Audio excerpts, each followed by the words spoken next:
On tape tous une recherche sur Google plusieurs milliers de fois par jour. Mais est-ce qu'on sait vraiment lire ce qu'on a sous les yeux? Entre les annonces, les extraits enrichis, le pavé local, les questions posées, une page de résultats, ce n'est plus juste 10 liens bleus. C'est devenu un vrai écosystème. Et si vous ne savez pas le décoder, vous pouvez passer à côté d'infos essentielles.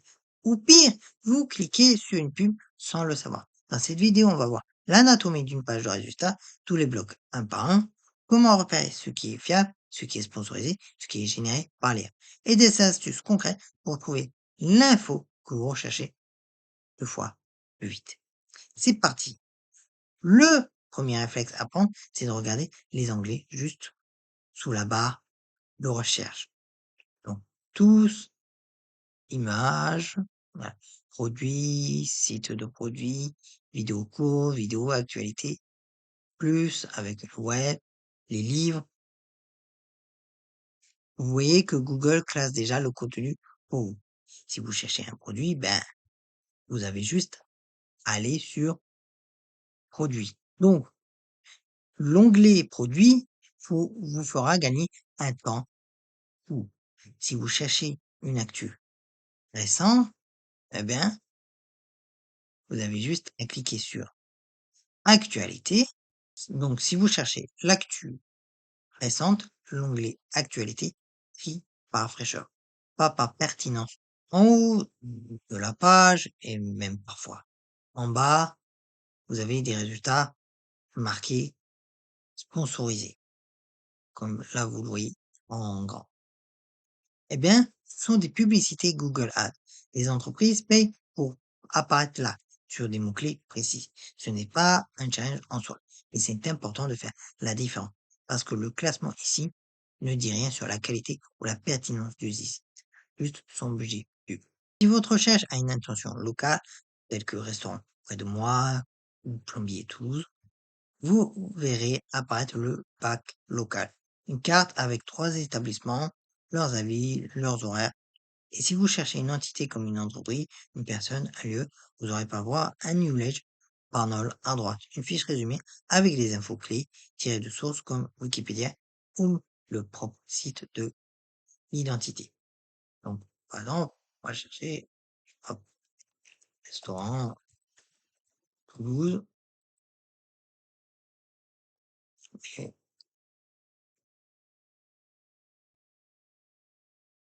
voilà.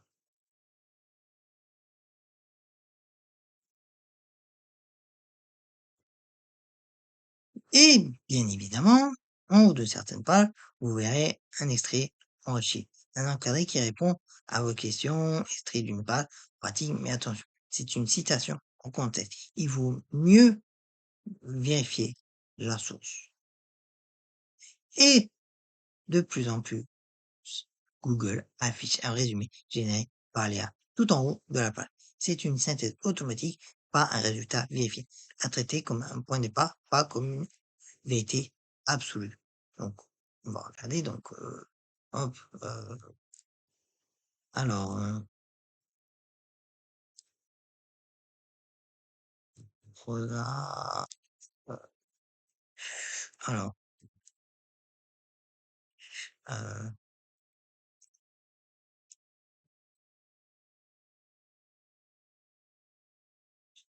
alors, mince, euh, bon, j'essaie de chercher un mot, hop, pourrait, alors, fonctionner, non, alors, rose centenaire, ah, rose centifolia, bon, j'ai déjà vu ce que je vous ai dit, mais là, j'avoue, ça ne me vient pas. Alors, comment faire une compotée? Pardon. Bon,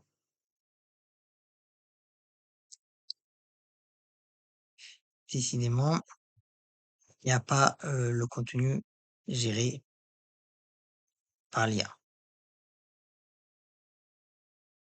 Bon, par contre, il y a quand même le petit encadré, hein, enrichi.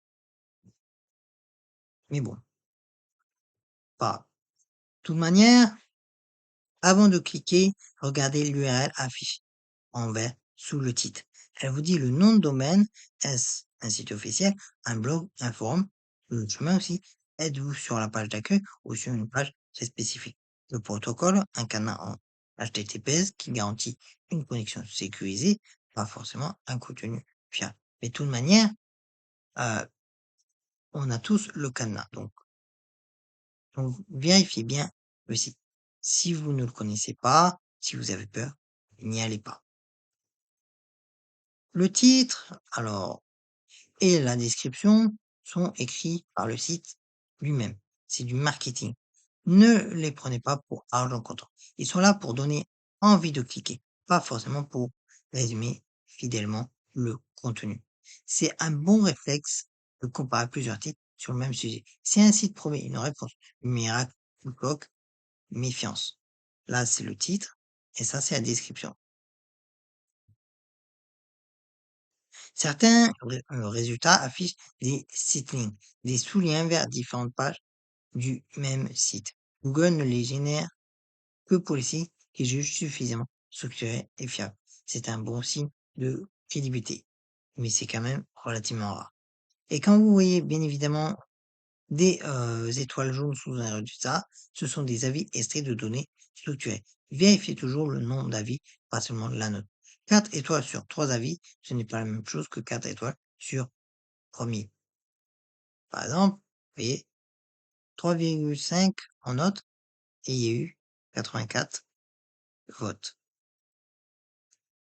Le bloc autre question posée, il n'y a pas là, c'est le PAA, People Also Ask. C'est une mine d'or. Chaque question dépliée génère de nouvelles questions liées. C'est parfait pour explorer un sujet en profondeur sans reformuler 10 fois votre recherche. Là, bien, ABC est lié. Donc, vous voyez, quelle est la différence entre une compotée et une compote? Comment faire les compotées, les compotes, pardon?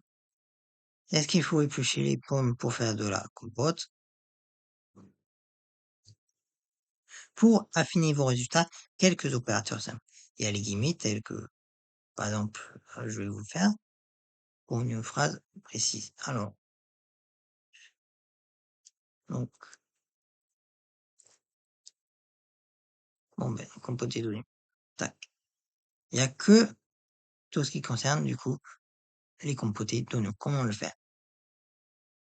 Il y a aussi non, par site pour chercher uniquement sur un site, par exemple, site.gouv.fr. Je vais vous montrer. Sinon, je vais faire marmiton.org.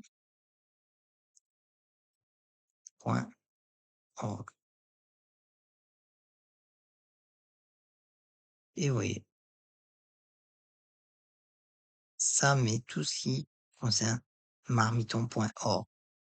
Ensuite, il y a les signes moins, donc moins mots-clés pour exclure un mot des résultats. Donc, par exemple, hop, moins euh, œuf.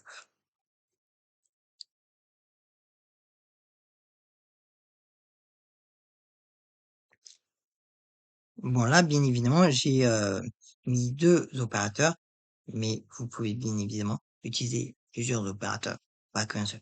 Il y a sinon le file tab pour ne trouver que des PDF, des Excel, etc. Bon, de toute manière, ça, j'en ai déjà parlé des opérateurs sur le Google Search. Ces opérateurs transforment Google en un véritable outil de recherche professionnelle, pas juste une barre où on tape une phrase au hasard. Dernière astuce, la plus importante. Ne vous arrêtez jamais au premier résultat. Croisez au moins 3 sources différentes avant de considérer une information comme fiable, surtout sur des sujets techniques, juridiques ou de santé. Un résultat en première position n'est pas forcément le plus juste. C'est le plus optimisé pour leur référencement à l'instant T. Et voilà, vous savez maintenant lire une page de résultats Google comme un pro, distinguer le sponsorisé du naturel, évaluer la fiabilité du numérique, exploiter le PAA et utiliser les bons opérateurs de recherche. Si cette vidéo vous a aidé, un like et un abonnement, ça soutient vraiment la chaîne. Et en commentaire, dites-moi c'est quoi le réflexe que vous allez adopter dès votre prochaine recherche.